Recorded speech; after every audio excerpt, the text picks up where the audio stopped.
Welcome to Sunday mornings at the Marxist Library. For close to a decade and a half, our sessions were held at the Nebril Proctor Marxist Library located in Oakland, California. We're now hosting our sessions on Zoom and have speakers and attendees from throughout the United States and throughout the world. My name is Alan Miller, and I will be hosting this meeting. I'm a member of the program committee that organizes Sunday morning at the Marxist Library. I'd like to start off by saying that we always welcome input, feedback, suggestions for topics and speakers.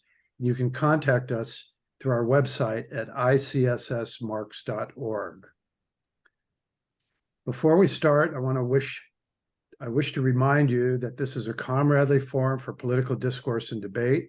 As such, we ask that you show respect to other participants and to the moderator of today's session. Please note that the opinions that are expressed are those of the speaker and participants. They do not necessarily represent those of the ICSS or Marxist Library. However, we are united in our respect for the work of Karl Marx, and we believe his work remains relevant today. Our motto is taken from Marx's 11th thesis on Feuerbach. The philosophers have only interpreted the world in various ways. The point, however, is to change it.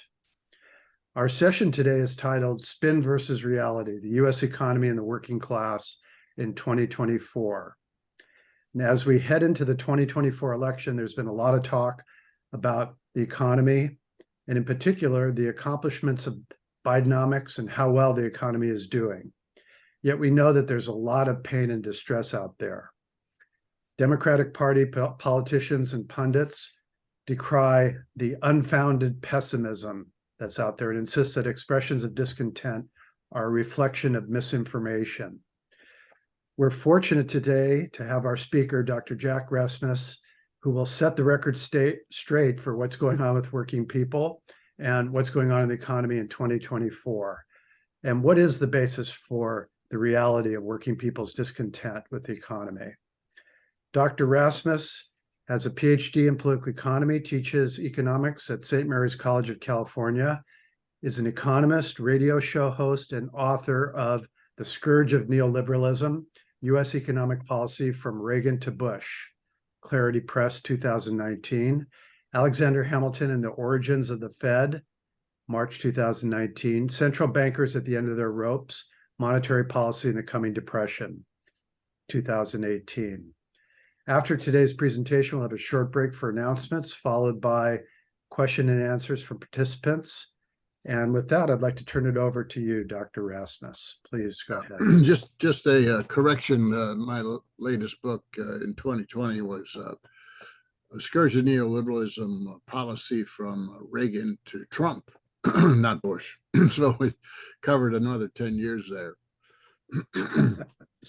And that, of course, is available on Amazon, wherever. The Work in Progress is a follow-up. My next book, due later this year, is simply entitled The Viral Economy and Its Aftermath. In other words, what's happened with COVID and policies under Biden. Okay, so let's talk about this very important issue here. People don't seem to agree with Biden and the administration that everything is going very well for them economically. Somehow, tens of hundreds of millions of people got it wrong, but the Beltline politicos got it right. Oh, things are going so well for the working class and middle class that, gee, they're just misinformed here. They don't know what their reality is. It's really quite good, according to the administration. Bidenomics is doing great. But, you might notice that Bidenomics spin theme is being put on the back burner a little bit, since it doesn't seem to be catching the interest of the typical American voter. And now, of course, the administration is turning to its number one issue, which is Trump means the end of the world. Its only issue, really. So let's look at the spin that's going on with Bidenomics, and everything is doing so well. Let's look at some of the claims regarding job creation, regarding wage increases, regarding inflation and the economy in general. The Biden administration is alleging that jobs are being created. 14 million jobs have been created under Biden, right?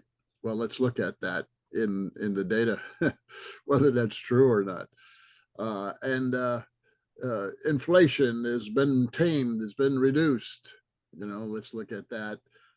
Wage income is rising more faster than inflation, so there's real income, wage income gains. And finally, Biden has engineered a recovery from the COVID recession here. Those are the four areas that you hear most of the hype about. Again, jobs, wages, inflation, and the economy in general recovery. To understand what's going on here, in fact, you got to understand about something about government statistics, right? First of all, a few qualifiers before we jump into those statistics. First of all, a lot of these statistics aren't the real actual data. Statistic is a methodological manipulation of the actual data. When you manipulate the data, whether it's jobs or wages or whatever, you make certain assumptions and you apply certain methodologies to it. Sometimes the methodologies create actual data to fill in the gaps and to smooth out the outliers, and drop the outliers. So you got assumptions and you got methodologies and you get a statistic. And the statistic is only an estimation. It's important to keep that in mind. It's a restatement of the actual data. There are many methodologies applied, sometimes contradictory methodologies on the same data. There are data collection issues sometimes, and we'll see when we talk about the jobs data, how that plays in, right? The media cherry picks the data and the statistic. There's lots of statistics. You can find pretty much whatever you want in the government data and stats. The media pretty much cherry picks the best and reports it. A good example is the unemployment rate. It says the unemployment rate is 3.7%, right? Oh, that sounds pretty good. Well, that's only for full-time workers. That excludes the 40, 50 million part-time workers, independent contractors, and gig workers, and so forth. The unemployment rate, the latest, at least, when you include those numbers, those categories, it's 7%. It's not 3.5%, 7%, right? And even that number, I believe, underestimates to some extent the true numbers out there. It doesn't pick up all the discouraged and missing labor force people. Really, I think the unemployment rate's about 8%. We have a total labor force of about 167 million. So, 8% of that is like 12, 13 million people. But yet the number of unemployed is indicated at roughly 6 million. So, which statistic, which data you're going to use. I mean, some of this data is even reported. When I say U-6 unemployment, which includes part-time workers and voluntary part-time. Many of the voluntary are actually involuntary, and some of the other categories. I mean, that's in the government data. That's in a different table. I think that's the table A15 instead of table A1. So the point is, the politicians cherry pick the best data. You can argue the same thing with inflation data. There are 3 inflation indexes that are used. You got the consumer price index. I'll talk about that, which is the more accurate index in terms of what prices actually are that you're buying. And then there's the PCE, Personal Consumption Expenditures Index, that the Federal Reserve uses, much lower number. And then even lower than that is the Commerce Department's GDP deflator price index. So, which index you want to use to claim, what the inflation rate is, pick and choose your poison, right? And also you got to remember there's kind of legal misrepresentation when you use averages instead of medians. If I use an average and in wages, for example, and those at the top of the wage structure, as we say, those getting the best wages, professionals and managers and so forth, right? If the gains are larger at the top than they are at the middle or the bottom, well, then all the average wage gains reported are skewed to the top. It's better to use the median. Now, what's the center point? The median is the wage where you have the same number above it, of workers above it, the same number of workers below it. So whether you use the average or the median, and then there's other issues too, like when you're talking about the change, the increase, whether it's wages or prices, what's the base year you're using to calculate it? We'll see that if you use the previous year as your base year, you get a wage increase over the past year of over 5%. But if you use a different base year, again, it's all in the data, a different base year, you get no increase or you get a decrease. So you can play games with the base year you pick. You can play games with the how you weight the different items that people buy, like in the CPI. You can add definitions of items to boost GDPs, what they did in 2013, make GDP look bigger than it is, add new categories that weren't there before. So I just want to caution everybody before we talk about these statistics that the government, it chooses the statistic and the method that makes it look like it's doing well. But the truth is, below the surface. The truth is in details. So keep that in mind when we talk about the spin that's going on in those four categories, right? Jobs, wages, prices, inflation, and the economy in general. It's measured by GDP, gross domestic product, right? Okay, so let's take on the first spin here. And the first spin is by Biden. He's created 14 million jobs, right? Wow, the most ever. Well, did he create these jobs, or were these jobs just jobs that were shut down and laid off during COVID and simply restored? In other words, people came back to the job that they had when the economy reopened. Is that creating a job? No, that's restoring a job. Right? Let's look at some of the data in table 1 for full-time workers here, wage and salary workers, full-time wage and salary workers. In the fourth quarter, at the end of the fourth quarter of 2019, that was right before COVID. COVID hits in February, March of 2020, right? And we have those big shutdowns in the following 3 to 6 months. During that time, something like 35 million workers were unemployed to some extent. Not for the whole year necessarily, but 35 million were impacted out of a labor force of about 160 million at the time. That's the most that's ever happened.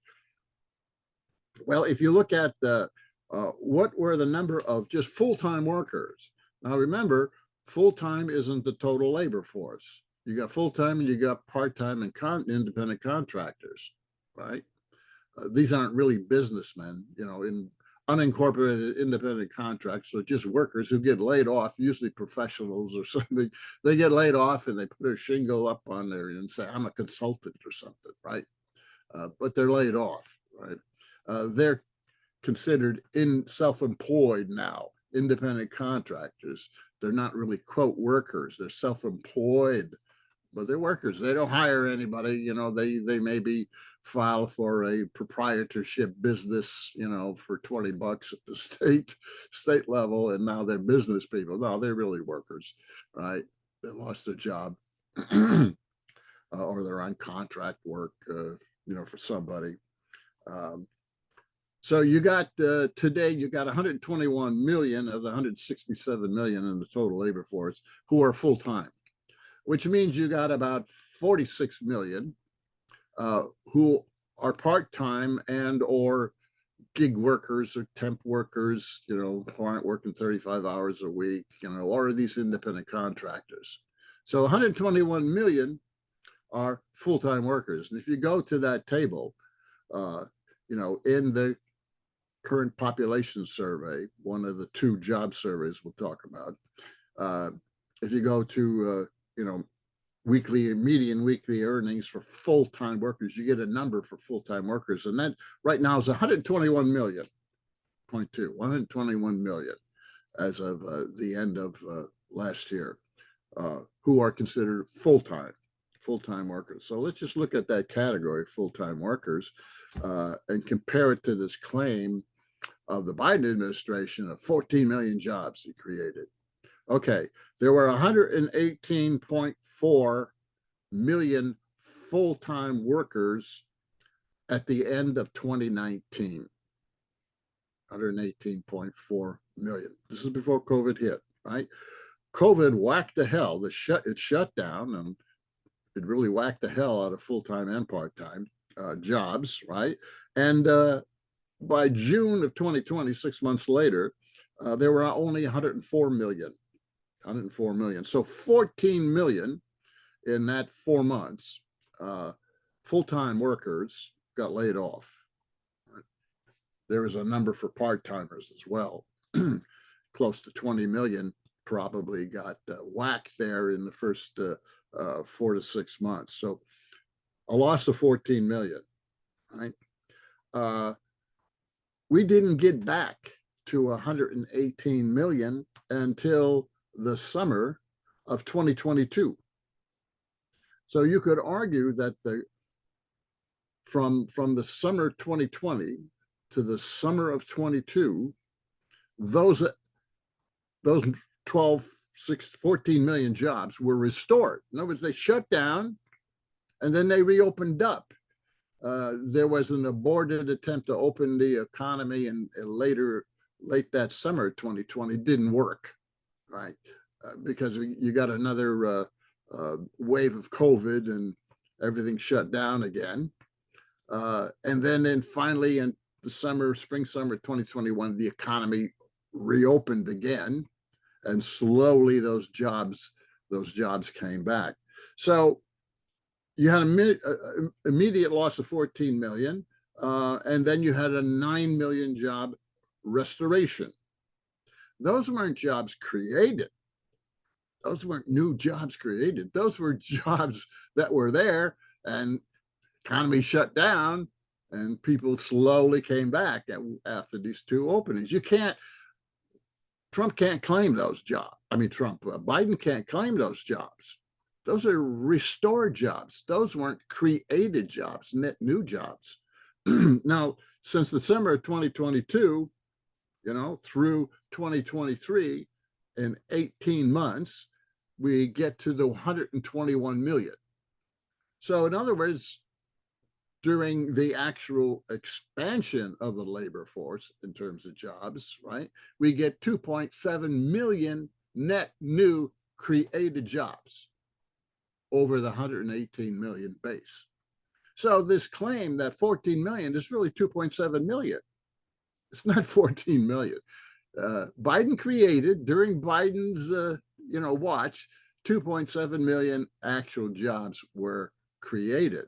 Now, what's the composition of those jobs? Okay, you know, what industries are they created in? If you look at another table, virtually all those jobs were created in management, professional jobs, and to a much lesser extent, some service jobs. Now we're talking about full-time, right? We can do the same analysis for part-time. but it'll follow the same trend.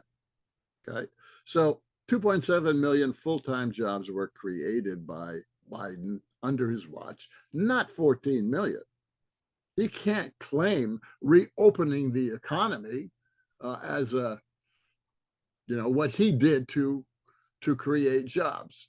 You would have to have policies that boosted industry and boosted hiring. Like we see in tech, there's been a boost of hiring in tech over this period. But management, professional, and some service jobs, and all the other industry sectors, we see a decline in jobs in the last year, in particular. Right, we see sales are down, sales jobs, office and administration is down, construction is down, production is down, transport is down, installation and maintenance is down in the last year. So, the trend is not we're going to have these increases going on, and it's very skewed to the top of wage earners. In other words, management, wage and salary earners, and professionals, wage and salary earners. That's where the restoration has really occurred. And in the other areas, there's been either a stagnation or a decline, after we reach this equivalent in the summer of 22 over, the beginning fourth quarter of 2019. So we got to keep that in mind when we hear all of this hype about 14 million jobs, right? No, it's 2.7 million plus some number for part-timers. And if you divide 2.7 million net new created jobs over 18 months, you get a number per month that is not all that impressive, right? I don't know, what is it, 90,000 maybe, off the top of my head, a month jobs. Well, you also got to remember that there's this factor of about 100,000 to 125,000 new workers enter the labor force every month. Okay, is that a creation of jobs? I mean, if we didn't absorb that, we would that number every month, we would have an increase in the number of dropouts, right? People leaving the labor force. They come in, they're looking for a job, they can't find it, they drop out. That number's been rising too, of course. So that's the spin on the whole question of job creation, right? It's just not there, and he can't take credit for reopening the economy. He's got to take credit for other policies that may have created that. Like in the last in 2022. There was a big shift in Biden policy. Pretty much dismantled the COVID relief programs. If you remember, the unemployment benefits got cut, and the child care got suspended, and the rent moratorium and the student moratorium, those things got suspended in 2022, most of them. And the money from that had not been spent, plus some additional money, went to a series of boosts to investment. In other words, if you increase investment and it's in real assets, real increase, you would be hiring people, right, and hiring suppliers and so forth, and that would boost GDP and the real economy. And the three bills were the infrastructure bill, and the what's called the Chip and Modernization Act, for tech, and to bribe U.S. tech companies offshore to come back, which has something to do with the tech war going on with China under Biden. And then you have the misnamed Inflation Reduction Act, which is really money for investment for alternative and traditional energy. Right. So in other words, to build solar panels and all this stuff, and charging stations for electric cars and all that, but also the traditional oil companies got a big chunk of that to placate them to agree to pass it. So you got those three bills in 2020, which are really subsidizing in business investment through taxes and grants and so forth, right? 1.65 trillion at least, spending shift. Now, did that really create a lot of jobs in 2023? Well, it created some jobs, and that's why we see a net gain, in 2022, 2023 in actual job creation, but not that much for nearly $2 trillion so far. I mean, those are over 5 years, those programs. We haven't seen that much real job creation from it. There's been some, but not a lot. Okay. So that's just like an addendum to this claim of 14 million. Right? The solution to job creation under Biden is to give more money to corporations, particularly tech and manufacturers, and hope that they will actually create jobs. But the bang for the buck in government subsidies and tax cuts to business in terms of job creation is really not that great, and it's declining. And this whole notion that the business tax cuts and subsidies create jobs is getting weaker and weaker over time, and that's been a long-term trend. Okay, so that's it that's what I would say about the job spin picture. Okay. What about wages? What can we say about wages here? Well, once again, the spin is that, wages have up 5.5% here in the past year, which is higher than the inflation rate. Well, once again, you got some manipulating of statistics going on here, using that same database for median weekly earnings of wage and salary workers, right? The 5.5% is just last year to this year. You're using a base year of 2022 and saying, what's the growth here? Well, it's 5.5% in 1 year. If I use different base years, I would get a different number than the 5.5%. The 5.5% is also before taxes, right? So you would have to reduce that 5.5% by the taxes, average taxes that people pay, state and local and government taxation. I don't have the number for that, but it certainly would reduce that 5.5% to some lower level. And then you got the claim that 5.5% or whatever it is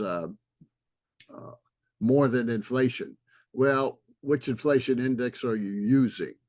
As we will see here, there's 3 price indexes that are used. There's a CPI, Consumer Price Index.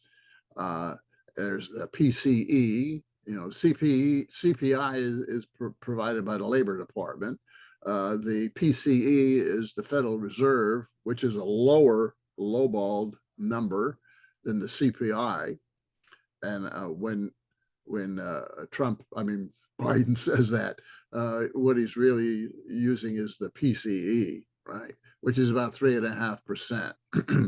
And then even lower than that, at about 2%, is what's called the Commerce Department's GDP deflator price index. So you see, there's this layers of inflation, and it depends which one you want to choose, and they all have different methodologies, which we'll talk about. Right? But you can cherry pick whichever one you want, right? But the methodologies are quite different, and the CPI is the more reliable one, I believe. But even the CPI is underestimated, which I'll talk about the reasons why. The government says it's 4%. Well, for all items, but as we'll see, services, which make up more than half of the CPI index, in fact, about 80% over goods. The CPI for services is between 5 and 6%. It's not 4%. So let's just say, that the bulk of inflation is in services, which it is now, and that's roughly 5 to 6%. It's been stuck at that for eight months now, 5 to 6%. Goods prices have come way down, but services prices are very, very sticky. They're not coming down very much. So let's say 5 to 6% services inflation. Well, he says 5.5% full-time workers' wage increases. Part-time workers may have far lower wage increase. So 5.5%, but inflation, services inflation is 5.5%. Right, so there's really no gain there. You have to use the PCE or the GDP deflator to be able to say that wages are higher. Wage increase the past year is higher than inflation. So in other words, real wages have grown. Again, cherry pick whatever number from whatever database you want to make your case. And even at 5.5%, remember, is not adjusted for taxes. If you want to talk about your real disposable income, it's less. The increase is less than 5.5% if you're a full-time worker, and probably even less if you're a part-time worker. So that kind of deflates that. What the wage claim that it's 5.5% and it's more than in inflation, right? It's really not when you back out your tax increases and when you really look at CPI, and the real CPI for all items is not 4% or 5.5 for services. I believe it's at least a percentage or more higher than that, and I'll explain why when we get to inflation.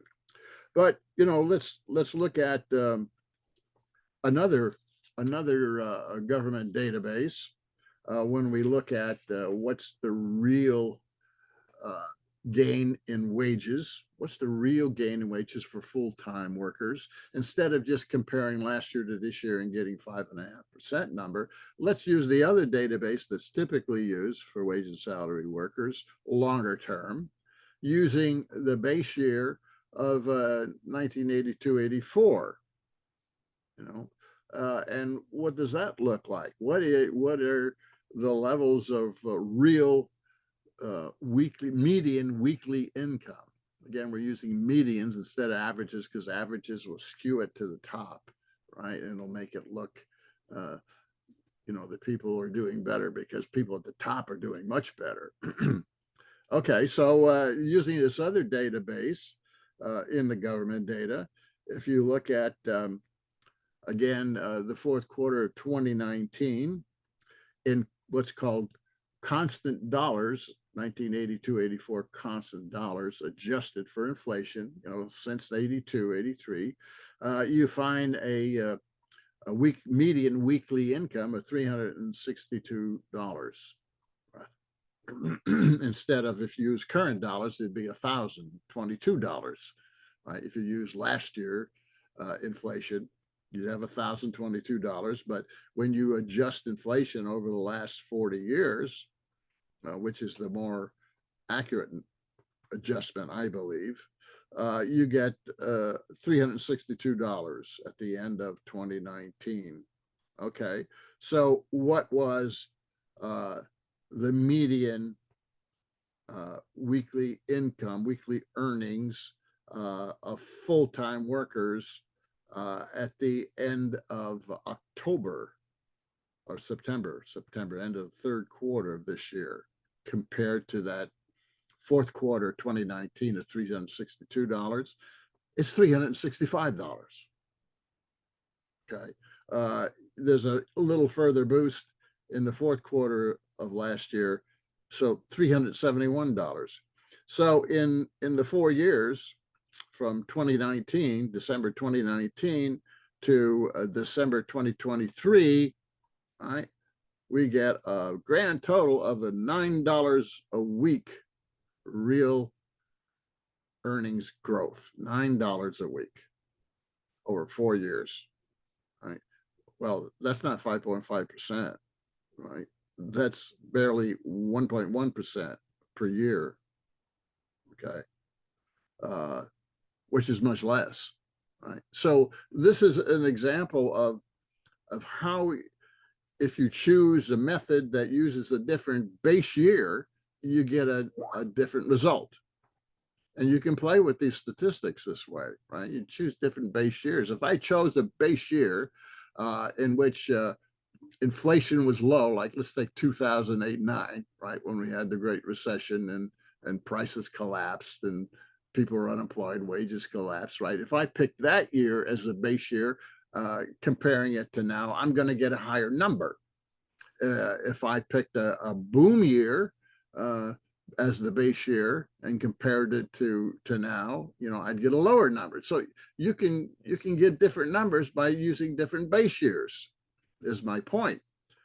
So what base year are you going to use? Well, Biden uses last year to show that wages before taxes for full-time workers, these 121 million, was up 5.5%. And then he compares it to the PCE index, which was up 3.4%. It says, oh, real wages grew by 2% last year. He's doing great. Oh, but if you use the other database that's typically used with a more accurate base year, I believe, then you get no increase, or you get 1%, 1.1% increase over the last year, right?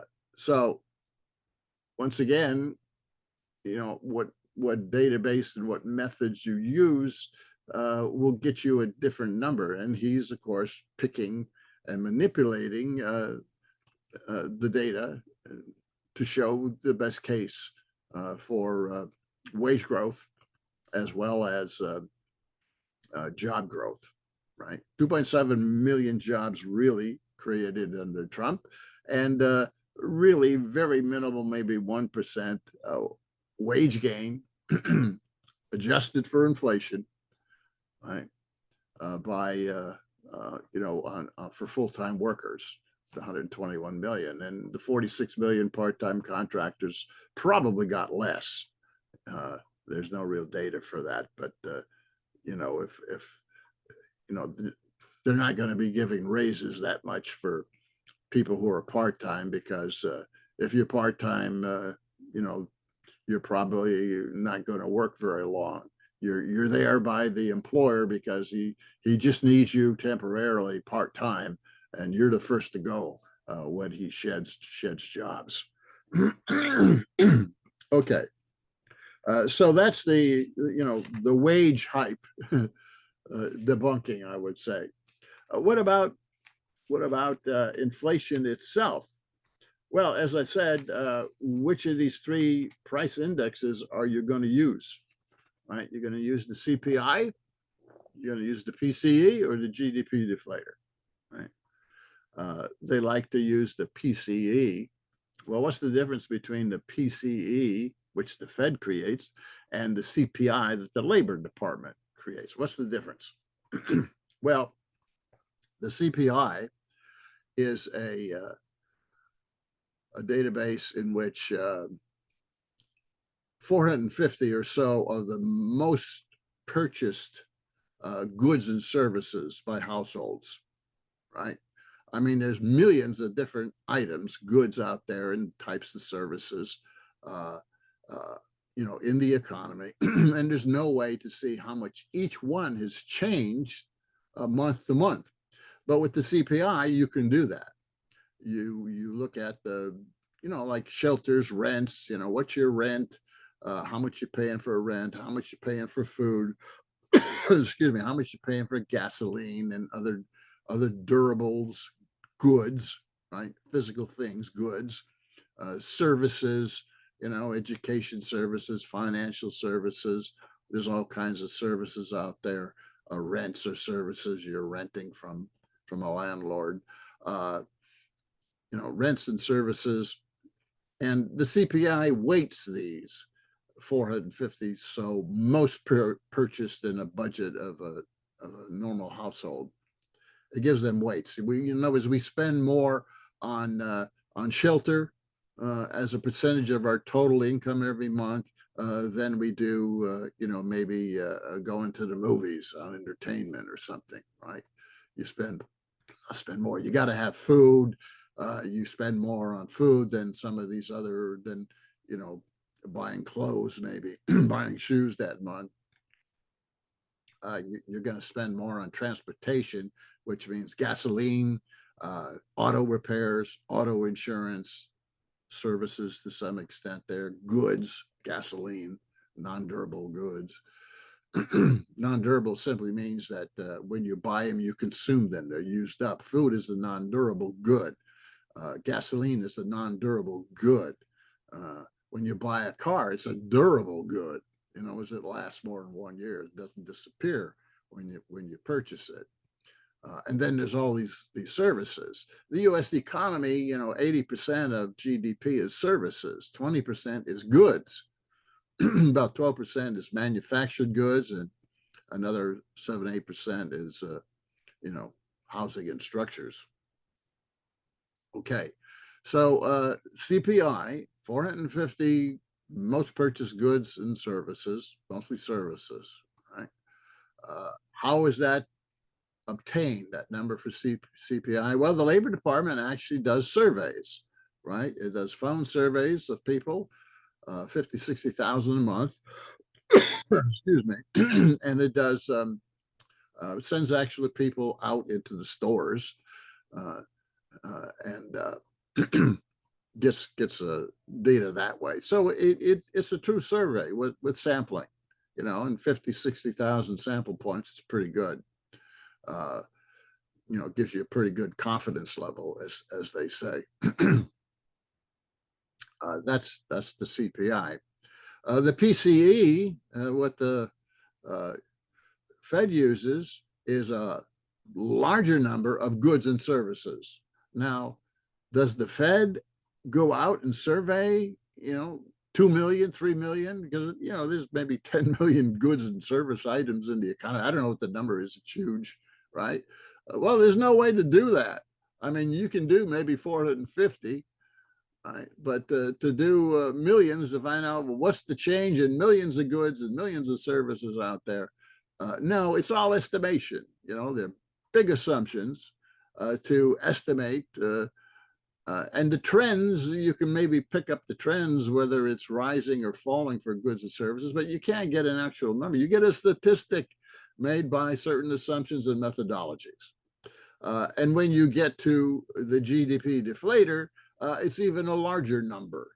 All the goods and services in the economy that were made and sold constitutes GDP. Okay. So does the Commerce Department go out and survey all the goods and services? No. There's a complex methodologies being used to estimate what it is.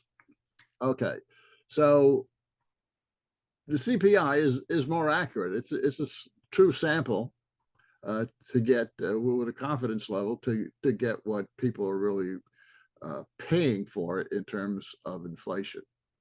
That number for December showed that all items, all goods and services items, rose 4% over the last year. Over half of that was rent, shelter, lodging, right? Over half. And once again, as I said, if you just break out services from the 4% for all items, all goods and services under CPE, if you break out services, it's between 5 and 5.5%. It's been stuck there, coming down a little bit, but it's been stuck there for 6 to 8 months. In other words, the Fed raising of interest rates to slow the economy has slowed goods inflation. It's brought goods prices down, no doubt. Goods prices are almost flat. The high point was, I think in the summer of 22, we had 9% CPI inflation, 9.1%, all goods and services, 9%. Services were double digit at the time. That's come down to 4 to 5.5%, depending where you talk about. All items, or whatever. 4% is all goods and services, almost zero goods inflation, 5.5%. Services inflation gives you the average of about 4%. So inflation has come down from 9 to 4%, but services are chronically intractable. Right? Did the Fed raising rates achieve all that, or was the slowing in the global economy responsible for that? Right? Or other factors that have to do with global crude oil prices, that the administration, whether it's the Fed or whatever, really has no effect over. Well, that's debatable. But, it's true. CPI has come down maybe about half from what it was at its peak, but it's kind of stuck there. Will the Fed raise interest rates even more to bring services down? I don't think so. I think the Fed is done raising rates, because if it raises rates any further, it's going to further destabilize the regional banks, which are in trouble, and some of the other sectors, junk bond companies, zombie companies, and so forth. If you raise those rates, you're going to precipitate further defaults and bankruptcies. And the Fed is already, excuse me, bailing out the regional banks to the tune of almost $1 trillion since the crisis in March of 2023, nearly a year ago. So the Fed can't raise rates without destabilizing the financial system. It's not going to. So you can expect chronic services inflation, CPI, stuck around that 5% rate. Excuse me for coughing. I need a little coffee here. Now, so we got CPI inflation, the best indicator for 4 to 5.5%, not coming down much further. In fact, it's creeping back up because the goods side of that was pretty flat, which is kind of dominated by gasoline and energy prices. That's creeping back up because of global developments going on, sanctions and so forth, Biden administration sanctions. And also you got disruptions going on in the Red Sea now, and that's raising the price of crude oil, and therefore,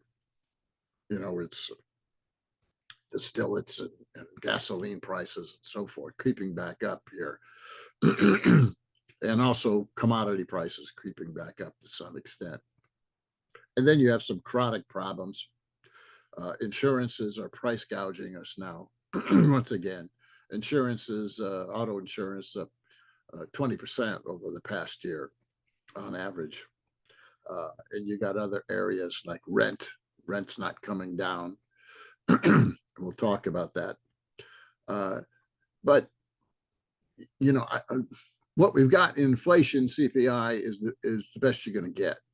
I don't think you're going to get much less, unless the Fed's rate hikes to date, which they're going to keep high for a while, really precipitate a deeper contraction of the economy. We've been in a recession in the goods sector here for almost a year. Remember, the goods are 20% of GDP of the economy. We haven't been in a recession on the services side, but we have been on the goods side. We'll talk about that, how manufacturing's been contracting here, according to purchasing managers' indexes. And of course, the housing and residential construction is 1/3 of what it was in 2019, and it's flat and it's not moving. It's in depression. Housing is in depression, and manufacturing durable goods are contracting. So we're in a goods recession, but the question is, are we going to expand that recession in the first half of this year, as many economists and banks believe, and have a spillover to the services sector, because that's usually the way recessions go. You know, it hits housing or manufacturing, and then eventually, if it continues the contraction, it spills over to the services, which are last. But you know, getting back to inflation and the CPI, there are problems with CPI.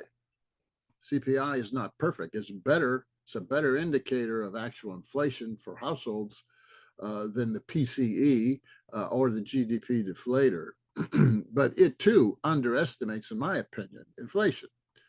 You know, if the CPI, all items, is about 4%, and services 5.5% in it, I think the real inflation, if the CPI problems were corrected, would be about 5 to 6% all items. There was another 1 to 1.5% more than it's indicated, and services would be 6 to 7% inflation. Why? Well, let's look at some of the problems with CPI. Okay. All right. So first of all, you got to understand CPI does not include housing prices. And we know housing prices have gone through the roof, right? 40%. Housing prices are up 40%. So 2019. Huge. That's not in CPI at all. They don't pick that up. CPI does not pick up interest rate hikes. What are interest rates? Well, it's just the price of money. That's all it is. And, you know, if you're a homeowner, you know, interest rates have gone up. And it means a bigger part of your budget, right? If you have a variable mortgage rate, your rates have gone way up, right? If you have student loan, your rates have gone up. If you're holding balances on credit cards, your rates have gone up. The average of credit card is 20% rates, right? What's the average on student loans? It's like 6 to 7%. It's up, right? Mortgages, you got a variable mortgage rate, you're about 7, you know, almost 8%, 7 to 8%. Well, that really whacks your budget, doesn't it? Yeah, that's a bigger weight in your total, your weighting scheme. If they were in it, in the CPI, it would be a bigger weight for shelter, right? Your shelter costs would even be bigger. But housing is not in there, the price of housing. And, you know, interest rate charges, whether they're mortgage or credit cards or student loans or what, aren't in there at all. If they were, the inflation would be much higher. CPI would be much higher. So that's a problem. Another problem is this category that's in the CPI called, and the other indexes, called owner equivalent rent. Now, what the hell is that? Owner equivalent rent. We got rents, we got maybe 50 million, 48, 50 million rental units in the US, and about the same number of people actually owning their homes. Now, they don't pay rent, right? They own their home. No, they pay rent to themselves, according to the government. Owner equivalent rent is homeowners paying rent to themselves. I mean, God, what an oxymoron idea, right? How do they figure that out? Do they call homeowners and they say to the homeowners, hey, you know, how much did you pay yourself for rent this month? I mean, it's nonsense, right? But some bureaucrat in the labor department figures out from rents themselves, figures out owner equivalent rent. Now, when you add 50 million owner equivalent rent to the 50 million actual rent, you get a bigger base denominator, and it lowers the actual rent increase even more than it was. And you know, the CPI says owner equivalent rent and rents only increased 6.2% last year. Anybody out there who's seen their rent increase 6.2% only, let me know, right? Because those who have rent increases, those increases have been 20, 30, 50% increases. Now, the actual increases, the Labor Department looks at new leases. It doesn't look really at rents that were already baked into rent increases baked into an existing lease, right? They estimate from new leases what the rent increase is. Then they divide it, by owner equivalent and all the other rents that didn't go up. So shelter, which is half of the inflation now in recent months, is really lowballed, I think, for these reasons. There's another way that CPI is lowballed. It's called hedonic pricing. What is that? Fancy word, hedonic, means pleasure, right? Oh, what is hedonic pricing? It is the Labor Department lowers the actual market price increase of an item because it assumes the quality of that item has increased. A good example is your iPhones or your PCs, right? The price may go up $100 for your iPhone, right? You paid $100 more, but the government says, no, the price went down 18%. You didn't really pay $100 more. You paid $180 less. Let's assume, an iPhone's $1,000, whatever. iPhone 15, I don't know. Let's assume that you paid $100 more over the past year for an iPhone. He said, no, you paid $180 less because the quality, there's another camera there, or there's this feature or that feature, right? And the same thing with PCs, the quality improves. The same thing with automobiles, you get all these safety features, the quality improves, and you didn't really pay $10,000 more for the car.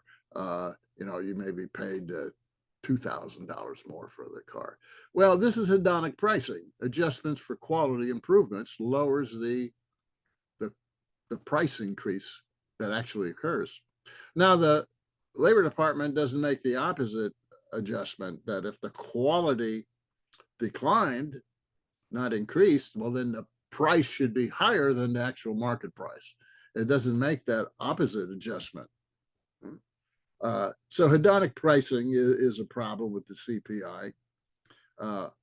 Owner equivalent rent is a problem.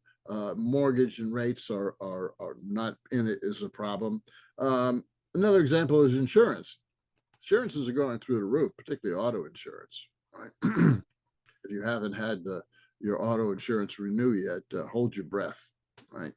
Because that rate is even indicated as 20% more. Well, how does the Labor Department estimate auto insurance? And to some extent, other insurances. Do they go to insurance companies and they say, how much did you raise your price? No. They go to insurance companies and look at their retained earnings, and they extrapolate a price increase from the company's retained earnings.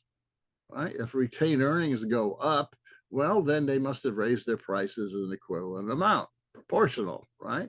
Well, companies have a lot of ways of hiding their retained and reducing their retained earnings by putting money in other cubby holes, right? Because the retained earnings, they have to pay their taxes on retained earnings. It's a way of lowering your taxes, just squirrel some money, retained earnings, in your investment fund or wherever.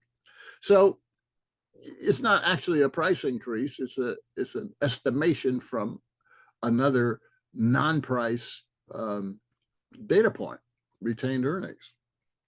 Weighting. I believe that the COVID impact has changed the weights. I believe we're paying a greater part of our budget for shelter and for food than we were before COVID.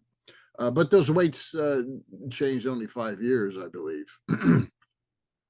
Some changes every year, but 5 years are the big changes. And the weighting can be a problem if the big, mostly a price increase is occurring in an area that should have a greater weight, but you're giving it a lesser weight. We talked about base years, what base year you pick, right? And really, everything should have the same base year, comparing apples to apples. But there's dozens of different base years used for different items in the CPI. What about pharma drug prices? Drug prices are going through the roof, but they're not getting registered. Prescription drugs I'm talking about, right? They're not getting registered in the inflation. Why? How? Well, these drug companies have a formulary with different tiers of pricing for different drugs, right? And the lowest tier one is generics, and they don't charge very much on generics.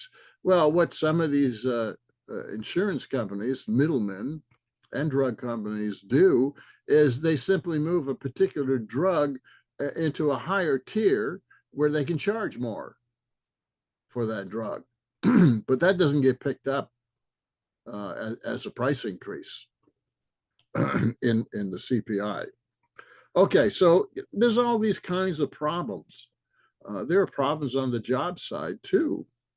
You know, we can talk about it shortly here.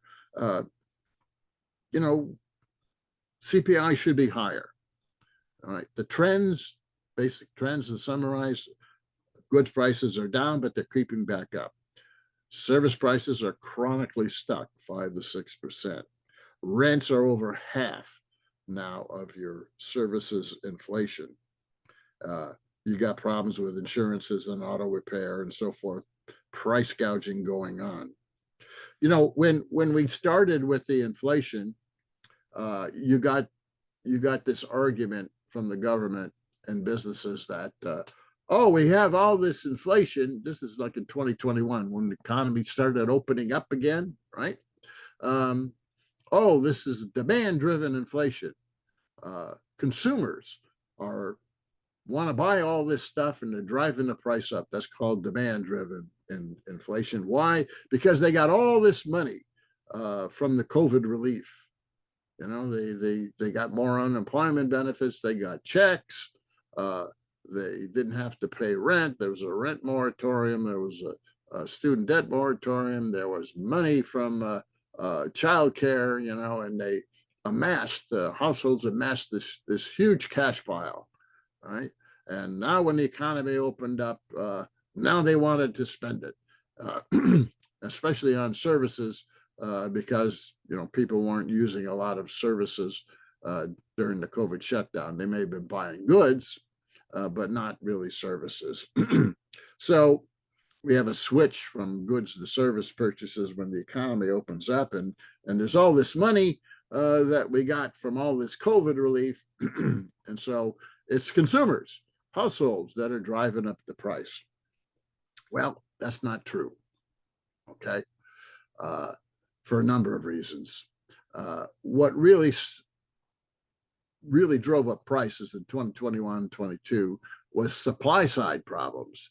We had global supply chain problems, particularly in energy and commodities. They were exacerbated by the sanctions on industrial goods and oil and so forth, the Russian sanctions and to some extent China sanctions. That exacerbated the supply problems, but there were real supply problems. You know, during COVID, industry shut down.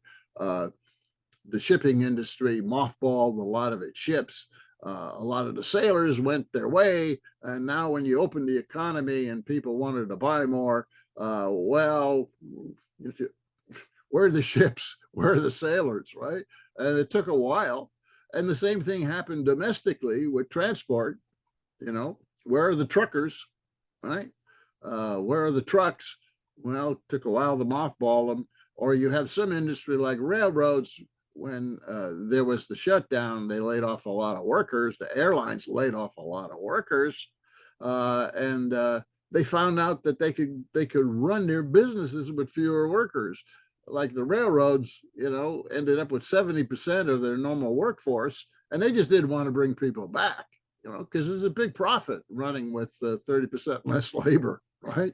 And they just stretched that out, and of course the railroads, you know, were falling off the rails here and there, and the workers that were there were being worked to death, and were saying, "Hey, we want some time off here," you know, and they couldn't get it. The railroad companies didn't even want to give them sick leave. You know, they got like 2 sick leave days, and they were getting, you know, sick and injured working all the overtime. But the companies love the overtime.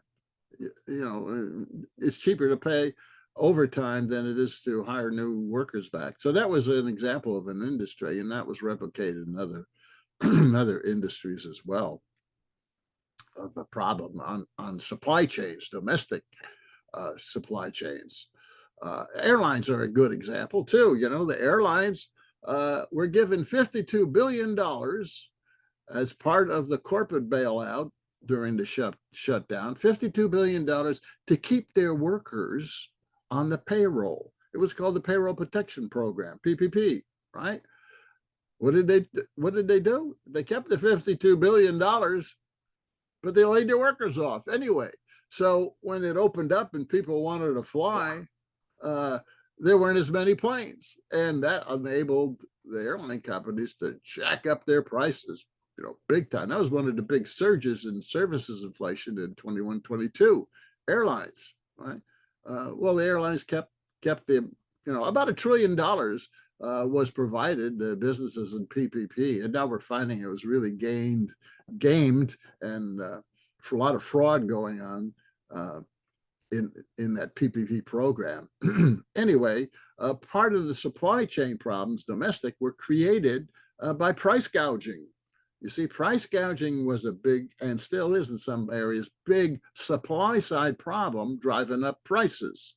Monopolistic companies raised their prices because, you know, their revenue and sales during the shutdown took a hit, and they're going to recoup it. And they're going to recoup it by raising prices. And that's a lot of the inflation. Well, that's supply side inflation. That's not demand side. Supply chain problems, global and domestic, that's supply side inflation. Sanctions, that's supply side inflation. Collapsing productivity raises unit labor costs that get passed on, right? That's a supply side problem. Well, a lot of the initial inflation was supply side driven. It wasn't driven by demand side. Okay, so some of that supply side has abated. Some of it has come down over time, right? So what you got is some demand side inflation going on, but most of the savings accumulation was skewed to the top.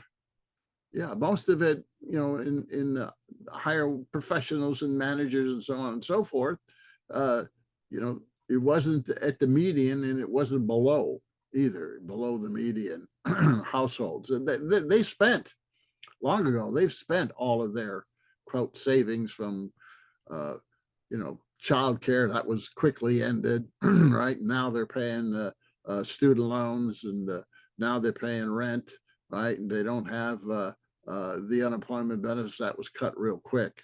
That was cut first. There were 10 million workers, independent contract workers, who for the first time got unemployment benefits during the shutdown.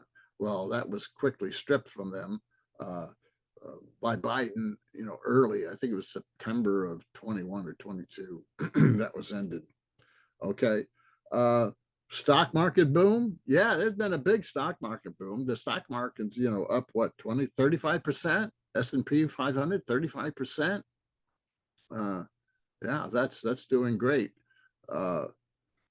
You know, since the COVID reopening, there's been some minimum wage increase in about half of the states at the very bottom. So some of the wages and income for spending and demand have come up a little bit. And, you know, the lower your income, the more total of any increase in your monthly income that you spend.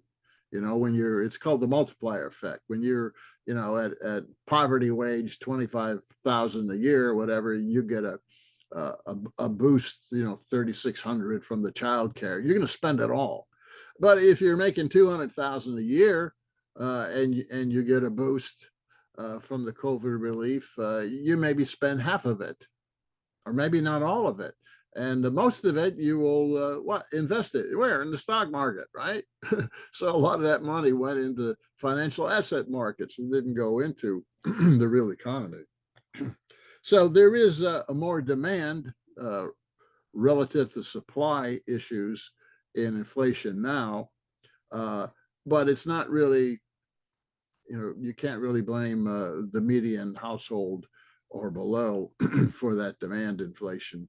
And supply problems are creeping up. As I said, we got the issue going on with, you know, the Red Sea and interruption of about 30% of all the container ships in the world go through the Red Sea, right? That's been disrupted. They got to go around Cape Horn there, or what? No, Cape of Good Hope. I forget which one in Africa, and they're raising their insurance rates per container, and the cost of the transport, fuel, and all that's going up. So a lot of container goods. We're talking about goods inflation creeping back up now, and should that whole Middle East thing blow even further, you're going to see goods prices go up even more.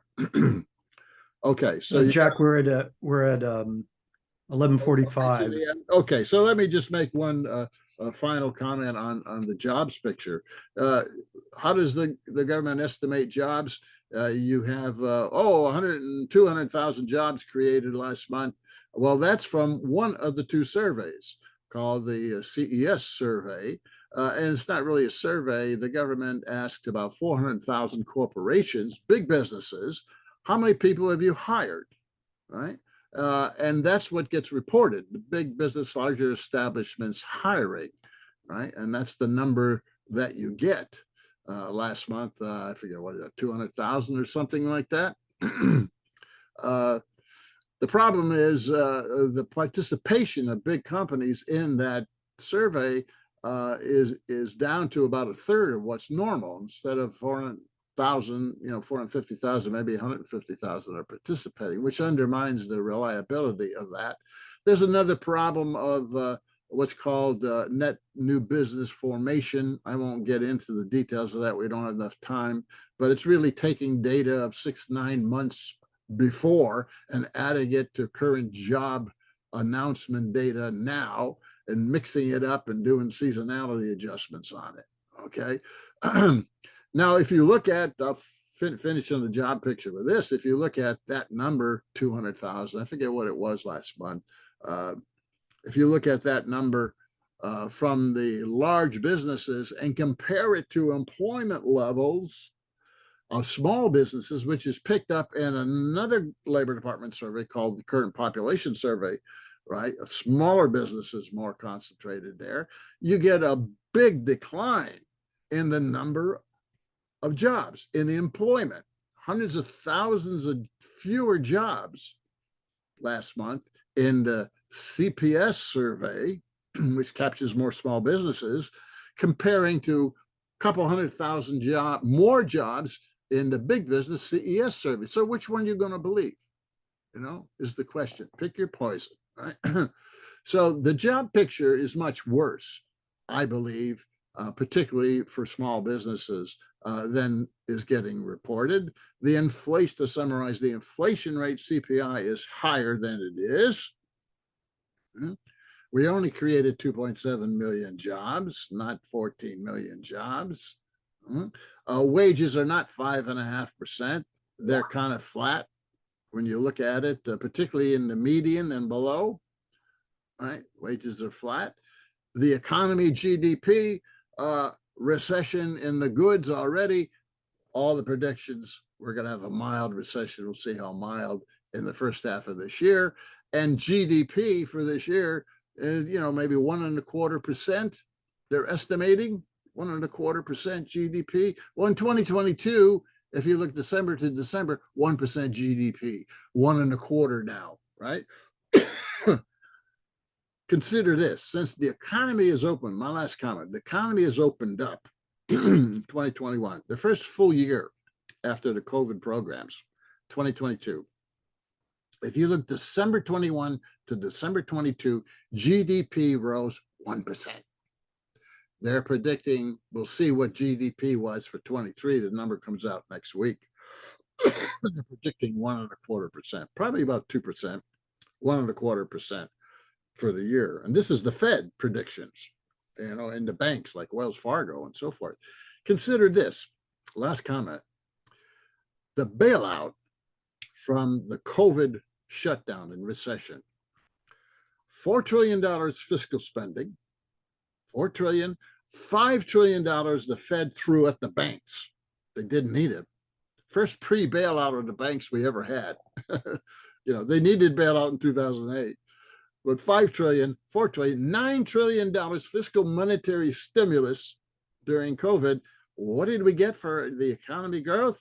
First full year, 2022, December, 1% GDP growth, 2% maybe this year, 1% predicted for next year. 9 trillion stimulus and 1 to 1.5% annual growth. Normal is 2.5 to 3% GDP growth. Something is broken. Something is broken with fiscal monetary policy. We're throwing more and more money at it. We're getting less and less real economic growth from it. What is it? Why is it broken, I believe? Well, this is a whole additional story, my next book. But I believe because most of that money is going into financial asset markets, into financialization, and or it's going offshore to American business expanding offshore. It's not going to businesses that are here onshore that would hire people that would boost consumption and boost GDP. But that's another story. All right. Wow. Okay. We're going to have a short break for announcements. Before we do, I want to remind everybody that we're going to go into a question and answer period. And if you have a question or a comment, if you go down to the reactions button on your lower part of your screen, raise your hand. We're going to call on everybody, try and get everybody in to raise your questions. I appreciate that. Just a couple of announcements. First of all, next week we have a very important and what should be a very interesting program. Gabriel Rockhill will be speaking on the topic, Are Fascism and Liberalism Partners in Capitalist Crime? Gabriel Rockhill is actually a professor at Villanova University and the founding director of the Critical Theory Workshop. And he's also the author of 9 books and numerous scholarly and general public articles. He's actually one of the leading Marxist public intellectuals, I think, around today in the world. So stay tuned for that one next week. Following that, on February 11th, we're going to have Harpal Brar, who is the author of Socialism with Chinese Characteristics, and he'll be speaking on that topic. It'll be a good time for you to come and raise questions and learn about some of the things that are going on in China today. And then on February 25th, we're going to have Andrew Feinstein, who is London-based. He is originally from South Africa, and he will be speaking on Israel, South African apartheid, and Israeli apartheid, and anti-Semitism and the war in Palestine and Gaza. So we have a lot of programs lined up for you.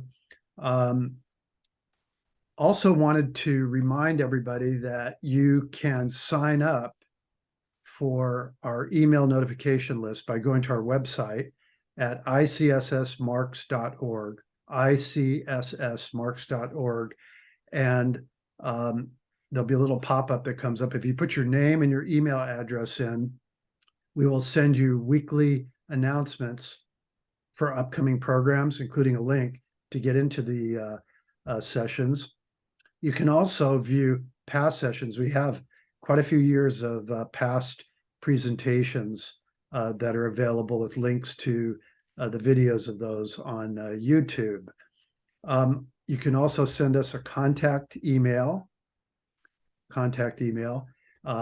There's a form if you have suggestions for speakers, topics. We'd really appreciate that. If you have any kind of comments at all and you want to contact us, go to our website to the contact form and send us a message. And then finally, I'd like to ask everybody to consider making a donation to our Sunday morning at the Marxist Library program. We do have expenses for our website, for our infrastructure. Obviously, this is an all volunteer effort, but we do have things that we have to pay for. If you go to the website, there is a link for you to get information about how to make a donation to support our programs. Before we go back to the question and answer period, I just want to take a quick Want to turn things over to Raj just for a moment. We have an important anniversary today, historic anniversary. So Raj, if you would unmute and go ahead and make your announcement. Thank you, Alan. So today is the 100th anniversary of the passing away of Vladimir Lenin. And I'm going to just read out a short paragraph on it from a Russian Communist Party's presidential candidate, the current one, Nikolai Kharitonov. And he said, exactly 100 years ago, his heart stopped beating. The farewell to the leader was truly national. In the bitter cold for 5 days and nights, people walked to the coffin, more than 1 million people from different parts of the country. On January 21st, 1924, the name of Lenin stepped into eternity. The countdown to the second century of Lenin's immortality has begun.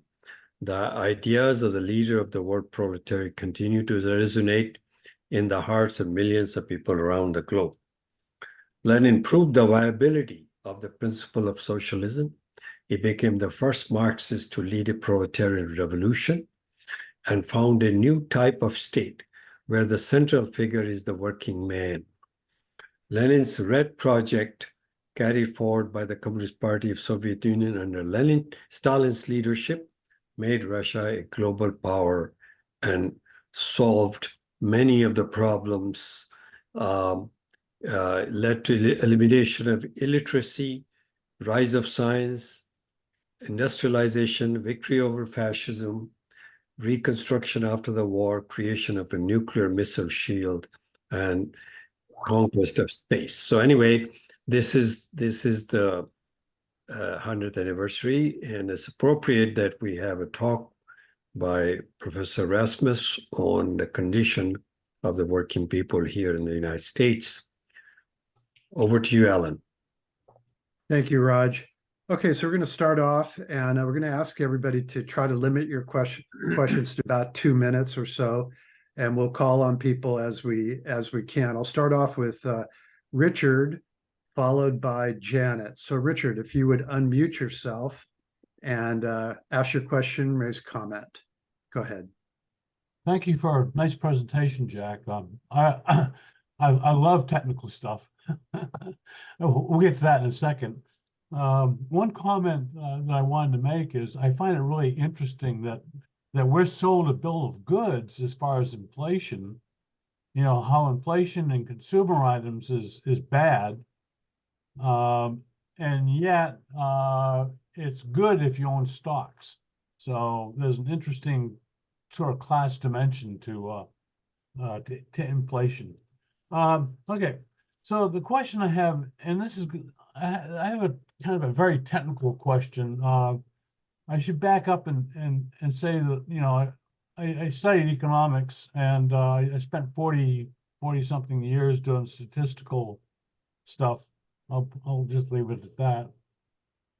The question that came to my mind is this, and this may be too technical, but you mentioned that that usually the using a mean skews high compared to the median. And my question, I guess, and this is a technical, is, are there any indexes out there that compare the skewness of that difference? And is there anything that breaks that down by class or by sector? And so that's a very technical question. I hope I made it clear what I was asking. Thank you. Yeah, it's a good question. This information, let's take inflation or jobs, is segmented, you might say, but segmented not so much by income levels, but segmented by ethnic groups, you know, Black African Americans, and veterans and age differences, right? Hispanics and age differences and gender differences and so forth. But I've always said that if you're going to have weights for the CPI, obviously you're going to have different weights for different income groups. In other words, there should be a different set of weights for median working class, because, you know, most of these 121 are really production and service workers, right? Working class people. The higher up you go, now you're starting to get into a fuzzy area, you know. If you're a low level manager, or you're working class or middle level manager or whatever, but they're in that 121 million too, you know. So there's a portion of that 121 million that are really in the gray area, whether they're working class or not. But part of that 121 million includes CEOs, you know. They get a wage and or a salary as well. It's not hourly, but they get a salary too. It's a small portion of their total compensation, of course, the higher you go. So, I mean, the answer to that is in some of these surveys and databases, there is some income level, but very little, and there should be, to really see what the working class and the different level of the working class, the poverty working class and the middle class working class and the upper class working class wage earners are really doing in terms of the inflation impact on their real spending. But that's not there. It should be, right? And you could say the same about jobs and how you parse the jobs. And the GDP, you know, there's income level, income inequality, right? This whole question comes up again. How do you measure income inequality? Wage incomes, capital incomes, right? Well, to some extent, there's the database by the professor of Berkeley here, Emmanuel Saez, has done some great work in the last couple of decades, identifying how much the 1% wealthiest households share of total GDI, gross domestic income, created. What's their share, you know, of the 1%? And just, you know, interesting factoid here, in the 1990s, I think their share of the 1% was like of the new generated income every year, right? Not the total share, total income, but GDP creates income every year as it grows, right? How much of the new net growth income did the 1% get in the 1990s? About 45%. How about under George W. Bush? How much of the net gain in GDP every year did the 1% get? Well, they got 58%. How about under Obama? They got 92%, right? It keeps going up and up. Their share of the growth, because every, you know, your growth in GDP creates an equivalent corresponding income, right, from that growth. Well, who's getting that growth? Right? The 1% is getting a bigger share. Well, that's kind of a segmenting along the lines you're talking about, but the government didn't do that. The professor had to do that. Right? It's called the ELSA database at Cal Berkeley. He's a French guy, by the way, who migrated to the U.S. He and Thomas Piketty did some work in that area. But anyway, it's not government. The government kind of stays away from trying to show the class differences between income and the impact of inflation and so forth. Okay, next up is Janet, followed by Peter. So Janet, if you would go ahead and ask your question, please. Thanks. Thanks, Alan, and thank you, Jack, for your presentation and all that information you shared. I have a number of questions. Here they are. What are the effects of increased military spending in Ukraine, Israel, the Red Sea, and NATO's military exercises on the border of Western Ukraine, and etc., on the US economy?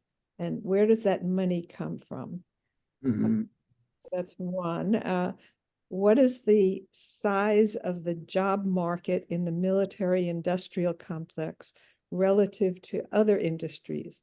And what percent of it has to do with the manufacturing of weapons and ammunition? Another is, what is the state of manufacturing of goods in the US in general? I don't think we make stuff here anymore. And then finally, what are or will be the effects of the recent growth of BRICS and other economic groups that are challenging the US's economic dominance on the US economy? Okay, well, that's a list of important big questions. And I won't be able to go into all detail on all of them, but just to give you some, some view on some of this. A lot of those questions, by the way, are in my my next book. Very important, particularly the last one. What is the effect of the expansion of the BRICS? Military spending effects on the U.S. economy. Well, you can break that down into how much the Pentagon's getting. Of course, it's been getting very big raises. It's like $850 billion in the next budget. All right. But that's not defense spending. That's a segment of defense spending, because total defense spending in this country is about $1.1 trillion a year. Because you got the Pentagon spending on weapons and salaries and so forth. But I would include in defense spending, spending on the fuel for the U.S. military, the biggest global single consumer of fuel. Where is that budget? That's in the Energy Department budget. That's not in the Pentagon even, right? And there's other, what about Homeland Security? Isn't that defense? Yeah, I would include that. What about veterans benefits, past military activity? That's not in the Pentagon. That's a separate Veterans Department spending. What about the CIA and the NSA? Well, that's not their separate budgets, and then there's even what's called the off-budget new weapons development. That's not even printed up. That's maybe half a dozen chairs of congressional committees know what that is. That's all the secret stuff being developed. They don't publish that anywhere.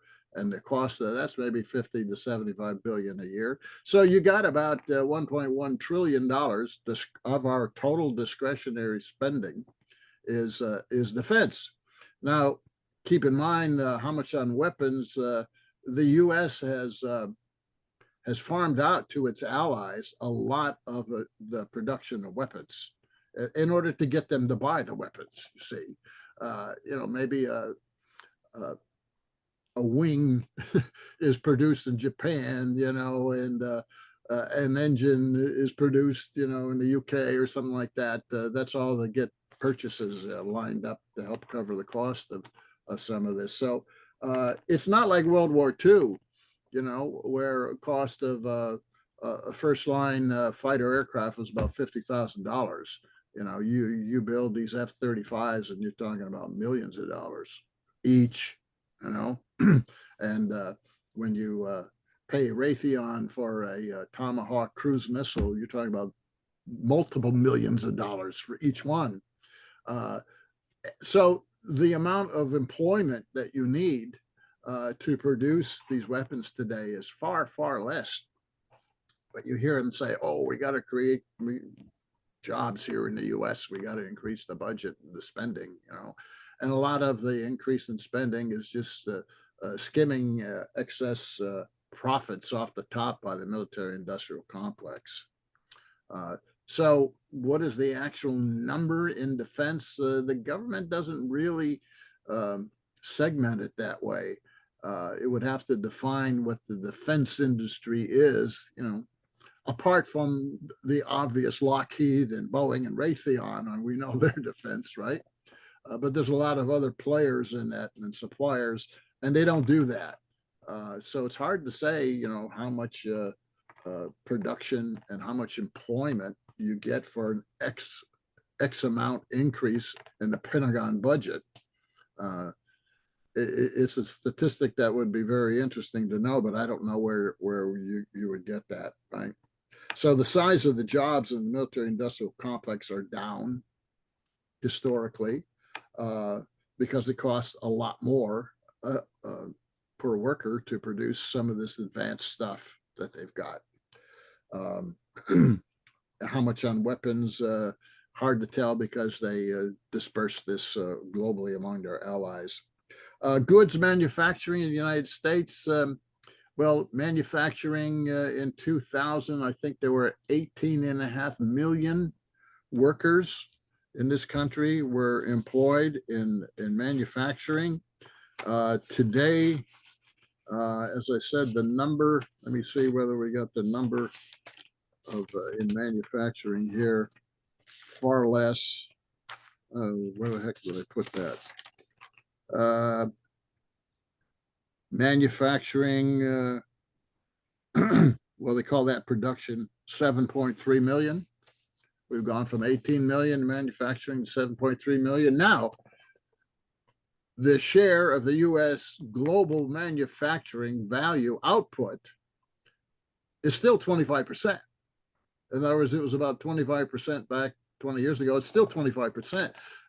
China's about 25%. China uses a lot more workers to produce their 25% because it's a lot more consumer goods.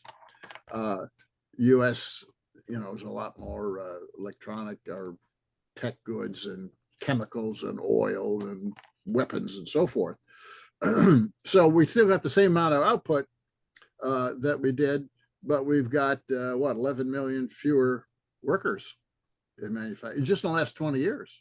You know, in other words, all the tax incentives and changes in industry for business is producing less of a job bang for the buck, as I was saying, and that makes this argument by the capitalist and the government, you know, that, oh, you know, let's up the budget for the Pentagon and military spending because that creates jobs. Well, it's not creating as many jobs as it used to, right? In fact, far less. And manufacturing in general is being done with fewer workers, right? 7.3 full-time workers. That's not part-time. So maybe 10 or 8. We've gone from 18 then total labor to about 10 maybe labor. 10 million in manufacturing, a big change.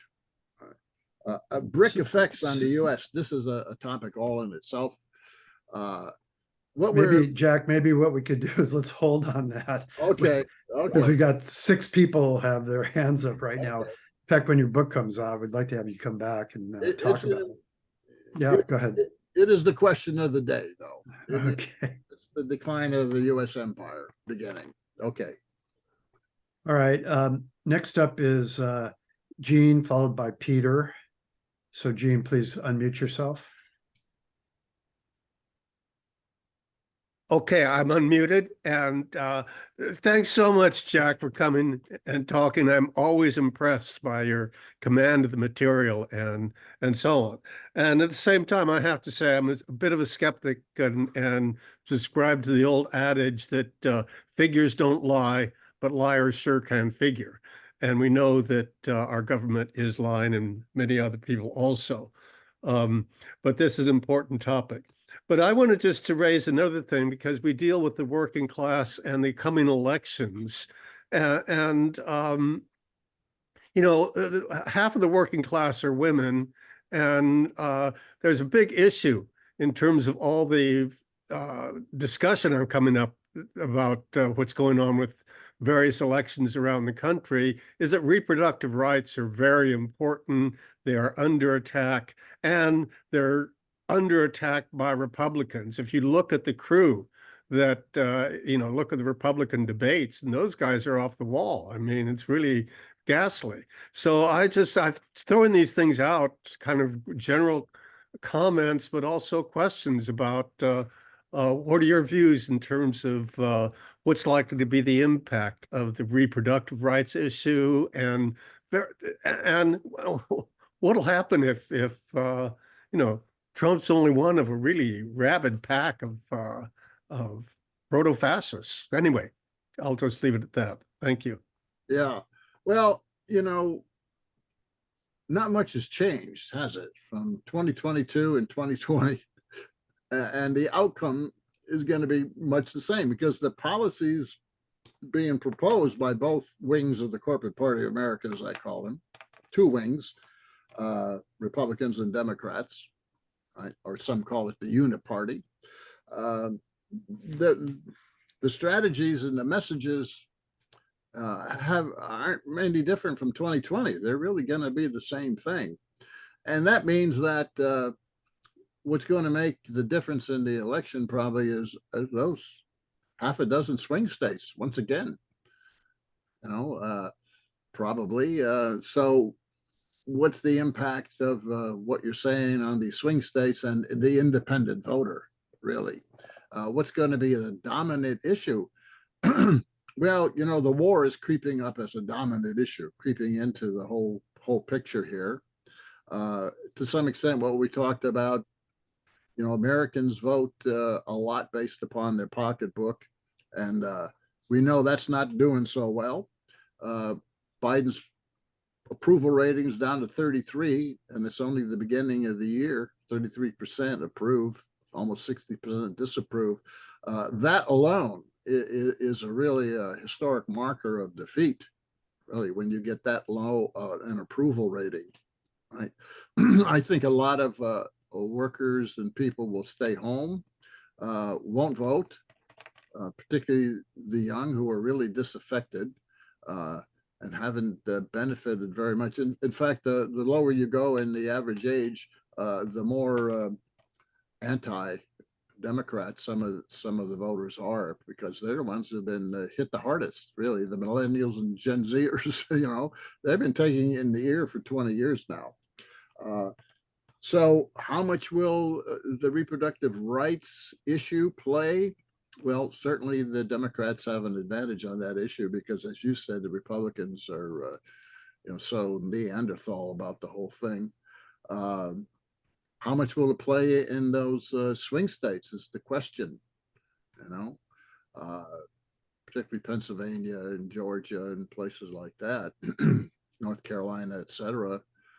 Those 6 or 7 swing states, the Midwest,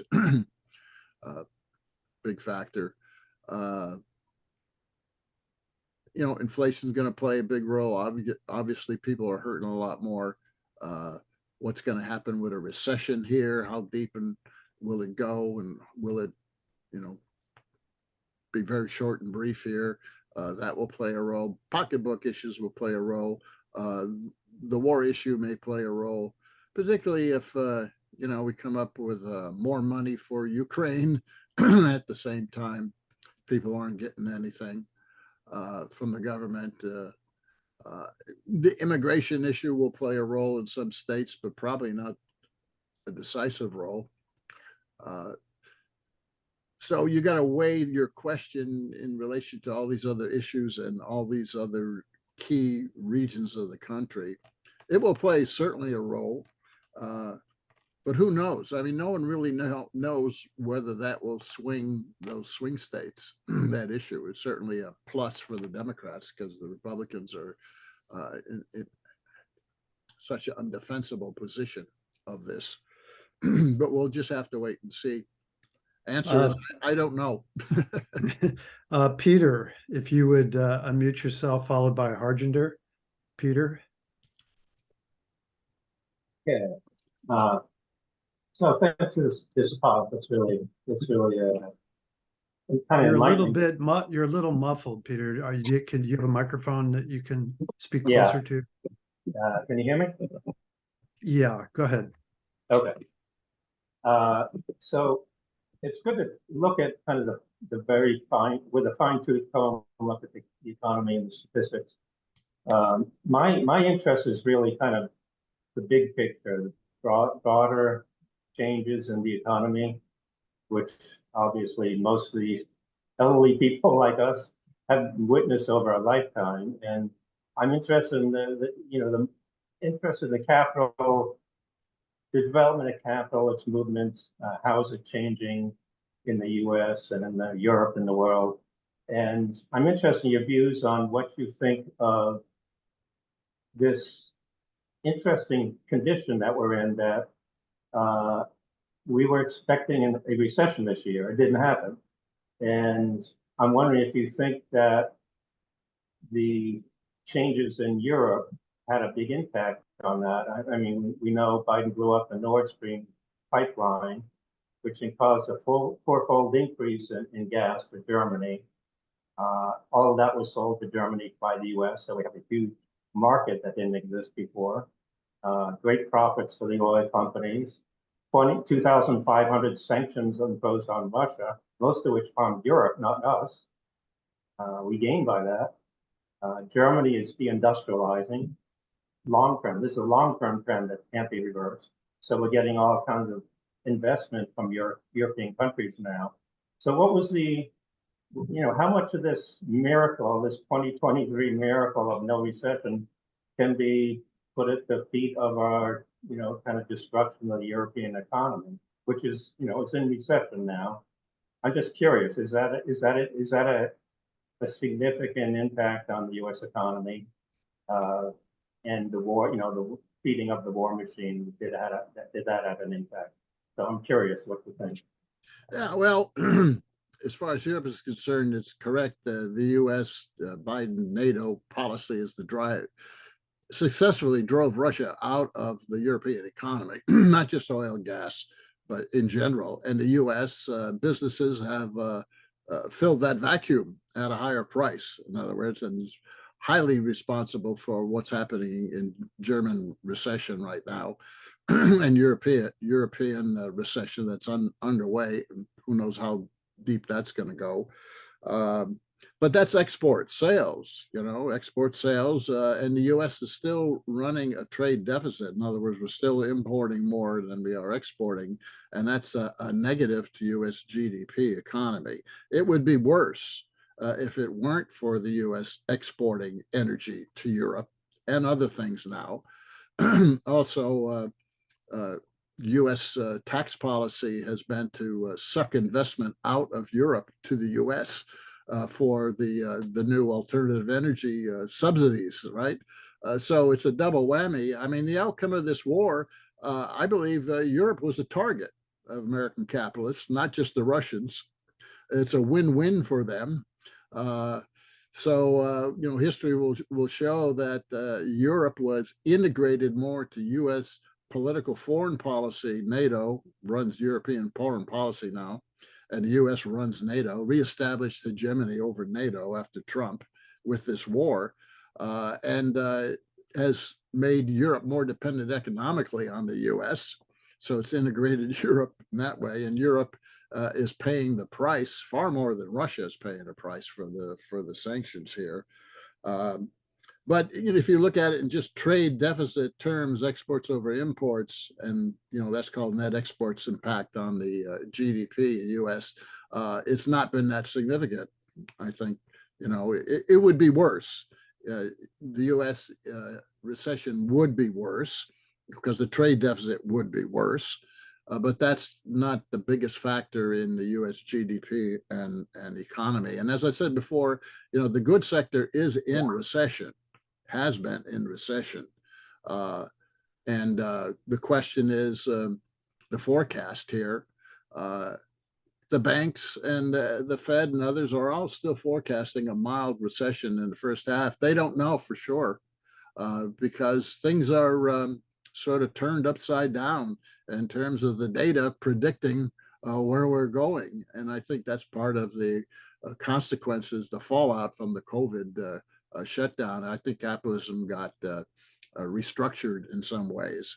The last point I would make on that, though, is the big wild card for U.S. capitalists is not only exploiting Europe more and Japan, but artificial intelligence. This promises to be a big improvement for productivity for the U.S. That train is out, has left the station. It is going to be a major impact, and it's going to increase productivity and therefore profits. And when you increase productivity, you simply lay off workers, and your capital equipment, in this case software, AI, does the production at a lower cost. And Goldman Sachs has predicted 300 million jobs are going to be lost worldwide next decade to AI. Simple decision-making jobs in services, especially, are going to be eliminated, and AI is going to do the work, right? And that's a big profit. That's a big profit hit and productivity hit for capitalism. They're banking on that to save this long-term decline in their productivity, which has been a problem. But it means a lot of job layoffs, and that's what productivity is, right? So recession this year, no one knows. Down the road, productivity is going to be a boost. Europe is going to be more integrated, dependent, and slower growth. Okay, last three questions. We're running out of time. Next is Harjinder, followed by Laura, followed by Raj. If you could keep your questions down, we'll try to get everybody in. So Harjinder, go ahead. Thank you, Jack. Thanks for enlightening on all the statistical information that our government spews out and what is really truth and what is fiction. But I have another statistical question. We were sold years ago that, when they started 401k plans for common workers, saying that this is going to be the best thing to the mother's milk. And now our stock market people say that the stock market gains are really shared by everybody in the US. All 401k plans share all that. And I think that maybe you can shed some light that how much of that 401k savings or improvement go for the top 1% versus common workers like everybody else. Thank you. Yeah, well, you got to understand 401ks were part of the way capitalists in this country destroyed real pension plans. Real pension plans guaranteed you so much money per month per year of service, and the employers were liable to pay it regardless of what their economic situation was, right? Where they're making money or not making money. There was that legal liability. You had to pay, you had to put that money first into the pensions according to the pension plan, or if it was a union pension plan, according to the contract, right? 401ks come out of the late 1970s. Really, there were profit sharing. That section 401k of the IRS code is profit sharing, you see. And were pushed by the Reagan administration and every administration since as a substitute as companies dismantled their true pension, defined benefit pension plans, right, and dumped them on this government agency called Pension Benefit Guarantee Corporation. Now, if you look at 401ks, though, the employer has no liability, right? You put money in it if you want, and the company can match it or not match it or stop it whenever it wants, but there's no liability. And I think the average 401k for people who are, within a few years of retirement, 60, 65, whatever, it's like $50,000, something like that. How are you going to live on $50,000? When, in the late 40s and 50s, the retirement strategy was 1/3 from if you're in retirement, 1/3 of your income would come from Social Security, 1/3 would come from personal savings, and 1/3 would come from your pension plan, your defined benefit pension plan. That was, the whole idea.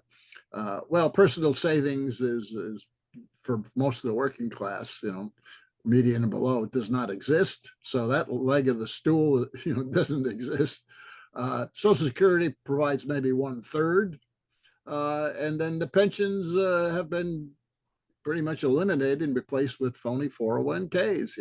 That's why you got so many retirees going back to work. The fastest area of growth of the labor force is people over 65 because they can't make it going back to work. It's part of the neoliberal policy offensive launched under Carter and then Reagan, continued by both parties ever since. My book, Scourge of Neoliberalism, goes into great detail on what's happened to pensions. So did my earlier book, The War at Home Corporate Offensive. You can find how industrial policy changed over the last 40 years, all with the design of compressing wages and shifting benefits and benefit costs from workers and having them shoulder more of the benefit cost. It's all part of exploitation, right? And it's very effective. Okay, next is Laura and Raj, then we're going to wrap this up. So we're going to go over a little bit. Laura, please go ahead. Okay, I was going to ask a question about infrastructure and where all the money went on his supposed great infrastructure projects, but I probably already know it went into sweetheart contracts to his campaign contributors. But I'm wondering, a recent question that came up while I was online was jobs. The minute that we place ourselves into a job, we place ourselves into a complete authoritarian autocracy where there's no democracy whatsoever. And I'm wondering what you think about Richard Wolff's continued push that what we really need to do is try to create more working cooperatives where the workers make the decisions within the workplace, which is so completely non-democratic. And I remember reading Future Shock back in the 70s, which said that people were going to have this unusual problem in the future, too much leisure time. Well, the decision to all these time-saving, labor-saving things, including AI, which is coming in now, the decision about where to put all those savings comes down to the CEOs and the boards of directors. They make the decisions. It could have meant that we would have had a lot more leisure time. We would have had jobs where actually a human being needed to think about it and all of that stuff. But the decision making, as long as it retains in those people that give us jobs, give us income, and give us work. So anyway, what do you think about that? Cooperatives, Richard Wolff, et cetera. Okay, so cooperatives and leisure time. All right. I'm not a big advocate of producer cooperatives in a capitalist system. His history shows that they are only tolerated in little niches, right? Or if, in the case of Spain, often referred to there with the state support, right? The tolerance. If they become really profitable and effective, the capitalists will gobble them up, right? It's not a road. It's not a road to political economic change in this country. It's an intellectual's, well, I don't know, I don't want to be too negative, plaything. Producers cooperatives aren't going to happen, and they aren't a transition. Yes, outside reality, they are more democratic, right? And there is no less democratic institution than working for an employer, particularly in the United States. Unless you got a union, then you can have a little bit of veto power, maybe, right?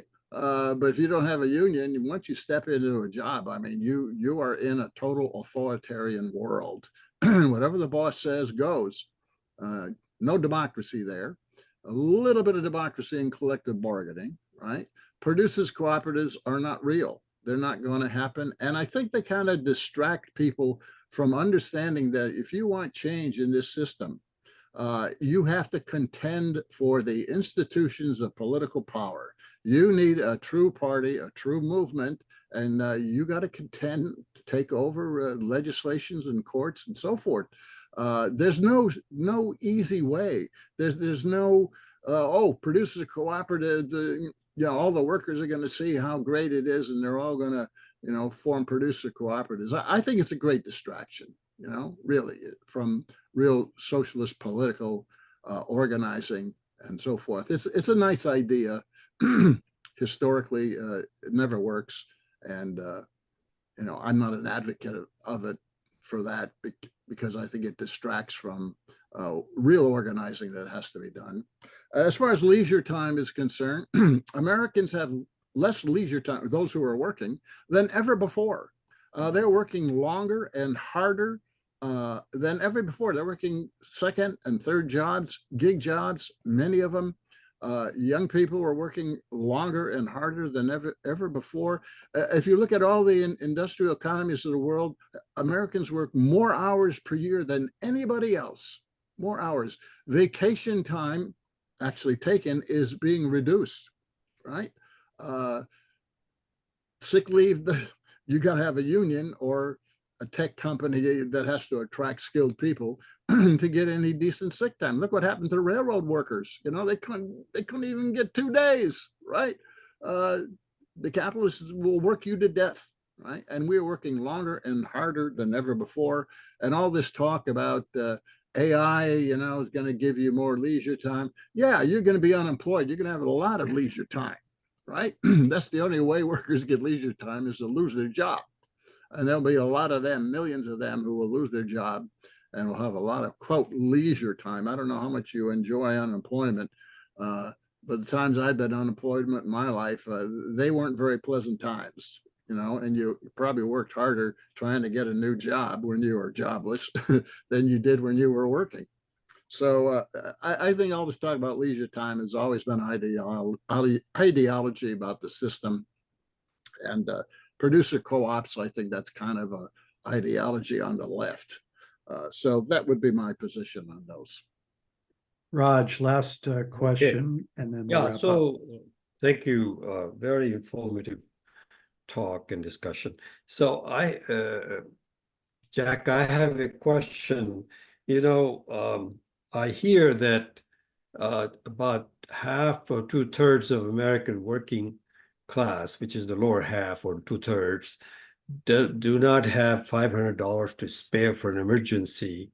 So and then you described the CPI doesn't include certain things like cost of housing prices, interest rates, and many other things, so that this idea of 4% inflation and effectively 1% raise for the working, which includes the entire section of the working class, those who are not only the lower 2/3, it leads me to suspect that the lower 2/3, or what I call the proletarians, I consider American proletarians are the ones that are living in apartments and working.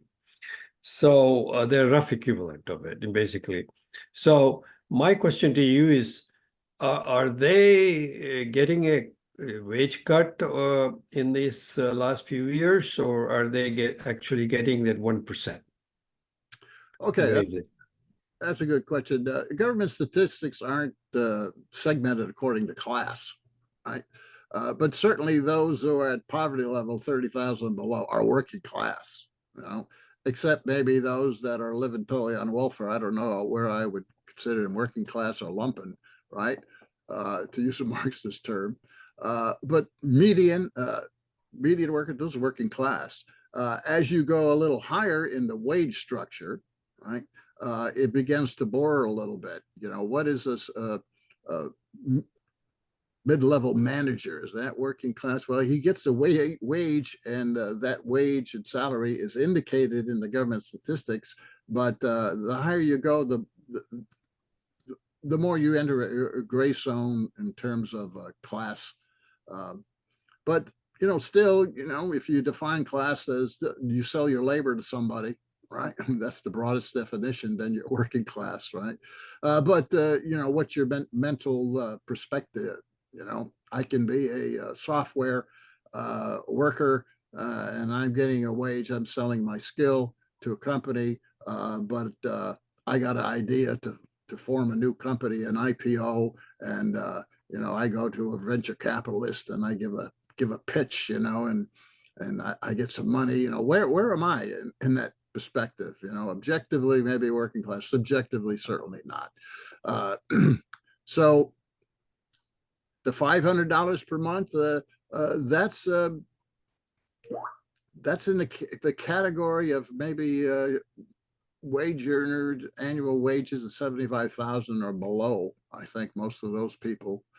The higher up you go, you get into six figures. You got a little savings. The more the savings level goes up, the higher your income level goes up, and the amount of your income that you get, that you spend and save, that ratio changes. That's called the multiplier effect in economics. Maybe people making 200,000 a year or more are saving a third of their 200,000, which they did put into investments, whether it's in their 401k or an IRA or stock market, even ETF, whatever, right? But when you're at 75,000, you're not saving anything. You're spending everything, especially when inflation is even more than they're talking about, right? And you're spending based upon your future income that you think is coming. In other words, you're taking on debt. What is an interest payment but a claim on your future wages, right? So people are spending all of their, disposable income that they have, the working class, most of it, and they're spending what they're going to make because they're taking on so much debt to maintain their standard of living. Right? But those people who are six figures and above, and the higher you go, the more they're not in this category of only $500 for an emergency. I think there's like 60% of the labor force is in that category of don't even have $400 for an emergency. That means they're spending everything and some. They're taking on debt and spending their future. My question is, did they get a 1% effective raise which they are claiming to be like 2.5%, the Biden administration? Or are they actually getting a cut, the lower half of the working class, in your opinion? Oh, the lower half of the working class, I think, are probably taking a cut. Given true inflation rate, if we say CPI is really 5-6%, then those folks below, although maybe some of them got a boost as they did at the minimum wage at half of the states, raised minimum wage $15, whatever. So what you see in the last year or so is at the very, very bottom, in those states where minimum wage was raised, they got a boost and probably a net over inflation. At the very top, tech and so forth, they're getting a big boost. So the bottom and the top of the wage structure is actually rising a little bit, but in the middle, it's flat or declining. And you would have to look particular occupations or industries to see who is really declining the most. Thank you. Okay, thank you very much, Jack. What a informative session. I think people are going to want to go on YouTube and go back and take some notes to actually get more information about what's going on. I want to thank you very much for coming and presenting. We're looking forward to the release of your next book. I want to invite everybody to come back next week to hear Gabriel Rockhill and to go to our website at ICSSmarks.org and sign up for future programs, notification, and for links to future programs. And with that, I'm going to also thank all of our participants today. We had most of the people who started and then some actually stayed for most of the time. So that's really a testimony to the interest in the topic. So thank you very much, everybody. And we'll see you next Sunday morning. Okay. Thanks, Jack. Thanks, everyone. My pleasure. Glad to talk to you. Let's talk about BRICS and the decline of the American empire now.